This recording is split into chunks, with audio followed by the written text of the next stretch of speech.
Hello, everyone, and welcome to GCC's Georgia Chiro Connection. I'm your host, Dr. Kathy. And listen, it's a new year. We took a little bit of a break, but we decided we were going to start it off with a bang. So I am so excited to be sharing today's show with a good friend of mine, a fabulous chiropractor, a leader, and an absolute champion for the profession, Dr. Selina Sigafoose Jackson. Hi. Hey, it's good that I'm a good lip reader. Can you hear me? Because I can't hear you. Oh, I can hear you. Did you turn your volume down? Turn my phone. No. Your volume? Okay. So I'm just going to turn it over to you. And Okay. You go ahead and talk. But you can hear me. I can hear you. Okay, got it. All right. Hi, everybody. Thank you. Thanks for the GCC and thank you for Kathy inviting me.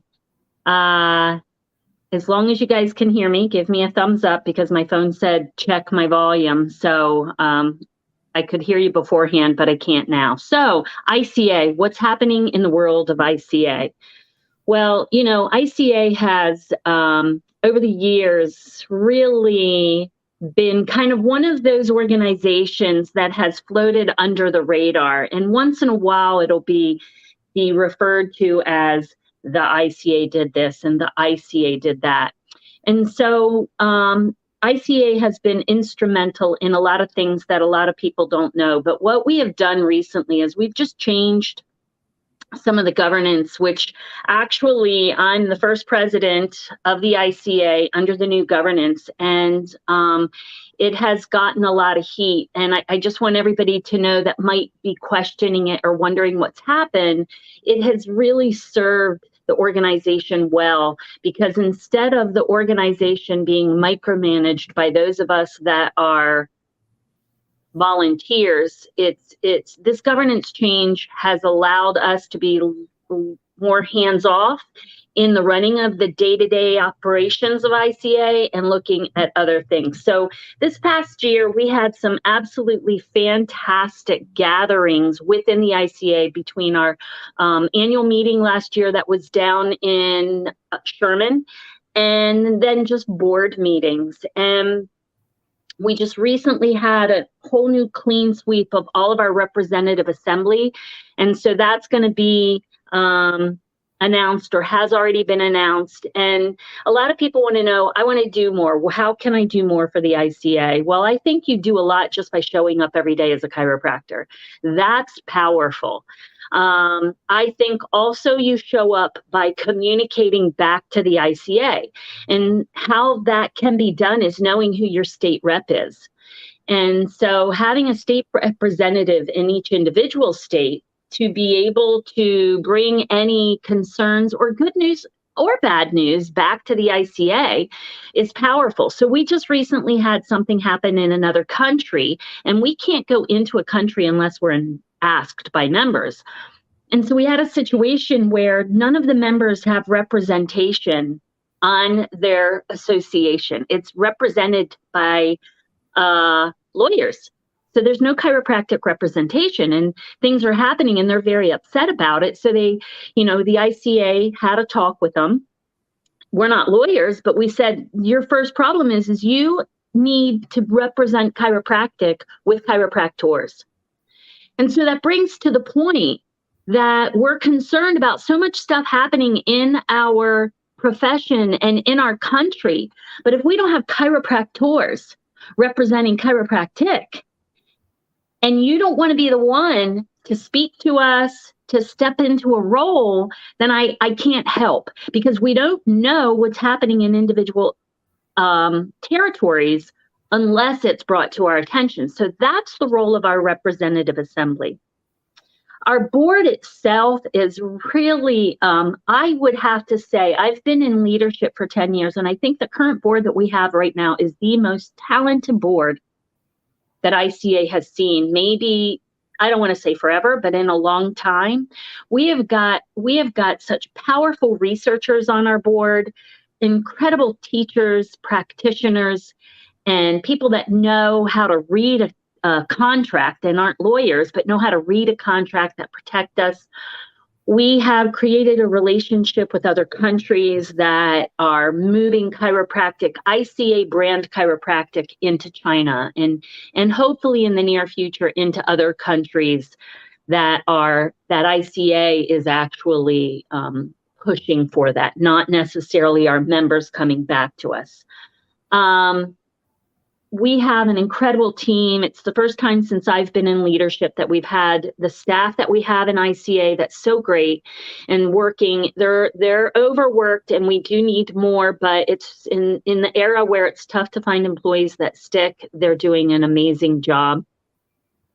I'm not much of a traveler, but this past year I've traveled a lot representing ICA. And in the fall, I went to Cleveland Chiropractic College, and Dr. Carl Cleveland did an amazing job just going through the history of what chiropractic has been through and talking about how ICA and ACA came about. And he had one family member that was in the ICA, one family member in the ACA. And I think he's one person that can speak on both sides. But he did something pretty amazing. He had one of, at the time, had the ACA vice president and me as the ICA president sit on a panel and just ask some engaging questions. And I felt that the questions that were asked were softball questions. But finally, when they gave it to the crowd to ask questions, the one question that was asked is, why doesn't ICA and ACA merge? And so that was really answered very, very abruptly and quickly by myself, that that's not on the table, it's not an option, and it won't happen, because we need to be able to express ourselves each individually. And if we merge, I don't think that our voices, their voices, our voices, no voices will be heard. It will be a melting pot, and that will not be good. And at least having the ICA vision and mission that we support chiropractic's unique philosophy, science, and art, and promote that throughout the world is pretty powerful. And ICA, as long as I'm around, will continue to have that as its guiding light. So all things that we do have that vision in mind, that we want to promote chiropractic throughout the world as a distinct, separate philosophy, science, and art. And I would like to make clear that there's no separation of any of those. To say that one is more important than another and so on and so forth, then I don't think that we as individuals really understand chiropractic, because we do need to have them all. And we need to respect each side of all. Be it uniquely different to each practitioner, we still have to have all three and understand all three are so important. So I am always welcome to any questions, any challenge. You know, I'm frequently put myself out there in weekly videos and say, listen, reach out to me. I give out my personal cell phone. I put my email, and I'm open to ideas and questions and challenges. And I answer them pretty quickly, because I think it's important that your voice be heard. But I also think it's important that we take a stance on how I choose to lead isn't the best way. It's how I choose to lead. And I choose to lead by bringing peace, respecting everybody's word, respecting everybody's opinion. But we won't waver as the ICA in what our opinion is and what we do and how we promote chiropractic. So that's my story, and I'm sticking to it, Kath. I love it. Thank you. I know you can't hear me, but for those that can hear you, Kat, if you would type out just one question: how do the state organizations connect with the ICA, and what is the relationship, if she can speak to that?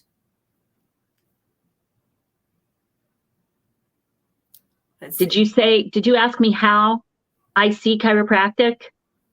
Well, we can go with that. That's good. Okay.